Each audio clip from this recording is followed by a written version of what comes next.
مسجد نبوی کا صحن تھا اور ایک شخص کونے میں بیٹھ کے دعا مانگ رہا ہے. ذرا اس کے دعا کے لفظ سنیے. اللہم انی اسألک بانک انت اللہ. اے اللہ میں تجھ سے اس لیے مانگتا ہوں کہ تو میرا اللہ جو ہے. ذرا غور کیجئے. میرے والد گرامی فرماتے تھے کہ بیٹا باپ سے کہے کہ ابا جی میں آپ سے اس لیے مانگ رہا ہوں کہ آپ میرے ابو جو ہیں، تو باپ کو اپنا وجود بیچ کے بھی دینا پڑا تو اس کی ڈیمانڈ پوری کرے گا. جو اس نے لفظ ہی ایسا کہہ دیا کہ ابو میں آپ سے اس لیے مانگ رہا ہوں کہ آپ میرے ابو جو ہیں، تو میں نے آپ سے ہی مانگنا. تو بندہ کیا کہہ رہا ہے؟ اللہم انی اسألک بانک انت اللہ. اللہ میں تجھ سے اس لیے مانگ رہا ہوں کہ تو میرا اللہ جو ہے. لا الہ الا انت، تیرے علاوہ کوئی ہے بھی تو نہیں. انت الاحد الصمد الذی لم یلد ولم یولد. تو ایک ہی ہے، واحد ہے، اور کوئی ہے ہی نہیں جس در پہ جاؤں. کوئی چوکھٹ نہیں ہے جہاں دامن پساروں، کوئی دہلیز ہی نہیں ہے جہاں جھولی پھیلاؤں. تو بے نیاز ہے، اور تجھے نہ کسی نے جنم دیا اور نہ تو نے کسی کو جنم دیا. مالک میں تیرے حضور دعا کر رہا ہوں. یہ وہ دعا کر رہا تھا کہ میرے حضور نے سن لی. تو ایک صحابی کو فرمایا کہ یہ جو دعا کر رہا اب جو مانگے گا اللہ عطا کرے گا. اس نے مانگا ہی اس ڈھب سے ہے، اس ڈھب سے ہے. ایک دعا اور سن لیجئے جو سیدنا علی المرتضیٰ رضی اللہ تعالی عنہ رب سے مانگتے ہیں.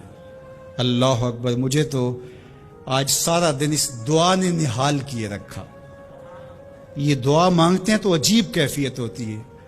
یا سریع رضا اغفر لمن لا یملک الا الدعاء.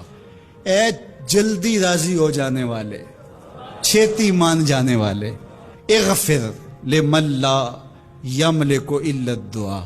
اسے معاف کر دے جس کے پاس دعا کے علاوہ سہارا ہی کوئی نہیں، جس کے پاس دعا کے علاوہ کچھ ہے ہی نہیں جو پیش کر سکے.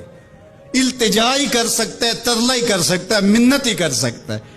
منتوں اور ترلوں کے علاوہ جس کے پاس کچھ نہیں ہے، اے جلدی مان جانے والے اس کی مغفرت کر دے، اس کو بخش دے.